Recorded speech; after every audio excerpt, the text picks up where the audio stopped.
Hey there ChatGPT users, in today's video we're going to show you how to use ChatGPT without a phone number. Sometimes when signing up for a new account they might ask you for a new phone number, and if you don't have one it can be a bit of a hassle, but don't worry, we've got a workaround that will allow you to use ChatGPT hassle free. Let's get started.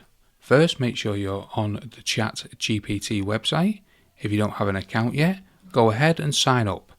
If you already have an account, you're one step ahead. Now open up the tab and your web browser and go to the Google. Type online free text phone number and hit enter. You'll see a list of websites that offer free temporary phone numbers. You can choose any of these websites. For example, I'll use this one shown here. Scroll down a bit and you'll see a list of available phone numbers. Click on one of the phone numbers to open it up. You'll be provided with a temporary phone number that you can use for verification purposes.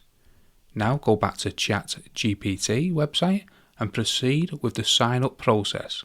When it asks for your phone number, simply enter the temporary phone number you obtained from the website we've just opened.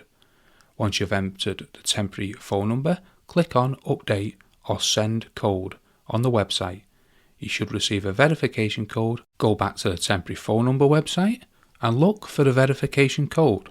It should be displayed there, labelled as ChatGPT code or something similar. Enter the verification code in the appropriate field on the ChatGPT website and bosh, you're now able to use ChatGPT without providing a personal phone number. Keep in mind that these temporary phone numbers are for verification purposes only and may not work for other services or long-term use, so use them specifically for ChatGPT. If you found this video helpful, please give it a thumbs up and consider subscribing to our channel for more helpful videos like this one. Thanks for watching, and if you have any questions or need further assistance, please leave a comment below where we're happy to help. Thanks for watching, and I'll see you in the next video.